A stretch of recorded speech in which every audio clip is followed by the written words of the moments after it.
اون رابطه رو تو یه چیزای دیگه میبینه، ممکن تو رابطه رو مثل چیزای جنسی ببینه، ولی من تو رابطه رو تو یه چیز دیگه میبینم. سلام. سلام. چند سالتونه؟ 20. من 21. من 26. من 20. 22. 34. 34. متأهل یا مجرد؟ مجرد. یه سوالی داشتم ازتون. حاضرید با خانومی که از خودتون 20 سال بزرگتره ولی حسابی پولدار ازدواج کنی؟ ببین حسابی هم پولدار نباشه مهم نیست به نظر من. این پوله خیلی مهم نیست. سن شخصیتی با سن ظاهری تفاوت داره. ممکنه دو تا آدم تفاوت سنی ظاهری زیادی داشته باشن ولی سن شخصیتیشون به هم نزدیک باشه. این به نظر من مشکلی نداره که دو تا آدم حالا تفاوت سنی بالایی داشته باشن و پولش هم خیلی این وسط واسه من حداقل خیلی مهم نیست.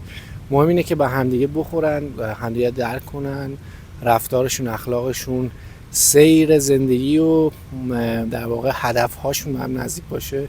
به نظر من ایرادی نداره. حتی اگر اون خانم از لحاظ ظاهری زشتم باشه باز هم شما میگید که اخلاق اولویته؟ ببین آخه زیبایی یه پارامتر چیز نیست، کمیتی نیست که شما به این میگید زشت به این میگید زیبا. شاید یه نفر به نظر شما زیبا باشه به نظر من زشت باشه و برعکسش.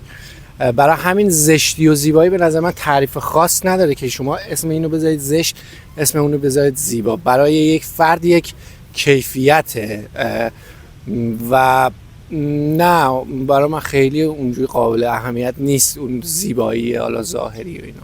اصلا چرا؟ به نظرم اینکه آدم روش بشه و یه نفر بره بیرون خیلی مهمتر از پوله. من واقعا دوست ندارم با یکی برم بیرون که مردم بخوان نگام کنه. نه اصلا. چرا؟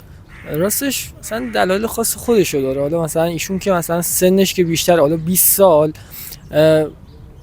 باز تا یه بازی زمانی مثلا شور و شادابی خودشو داره واسه زندگی کردن. حالا من خودم توی یه جایی شنیدم که آدما وقتی که به 50 سال میرسن بعد 50 هر صبح که بیدار میشن از خواب فکر مرگ و اینا رو تو ذهنش میپیچه. حالا منم کسی که مثلا 20 سال بزرگتر باشه، خودم حالا 20 سالم، تا مثلا 10 سال دیگه با ایشون مثلا شور و شادابی زندگی باشه. زندگی اینقدر کوتاه نیست که مثلا به خاطر یه نفر وقت خودتو هدر بدی. خیر. چرا؟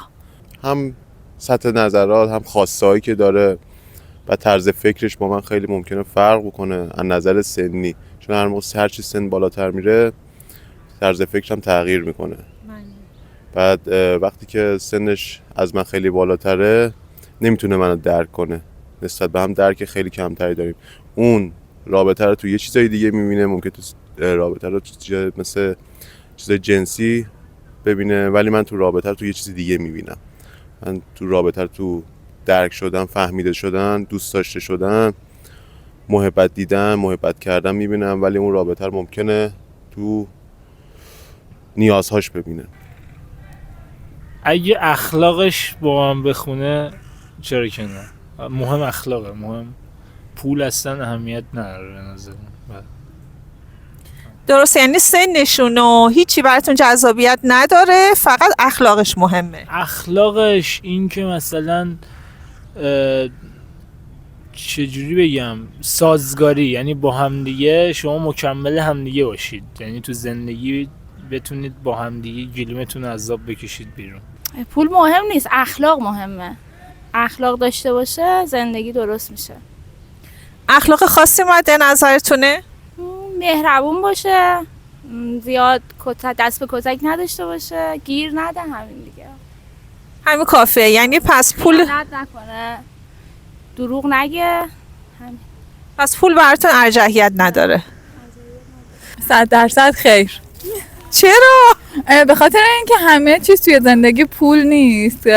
شما ماها باید با کسی ازدواج بکنیم که به پرستیژ هم دیگه بخوریم، حتی از لحاظ عقلی هم با هم تفاهم داشته باشیم، به بلوغ فکری نزدیک به هم رسیم.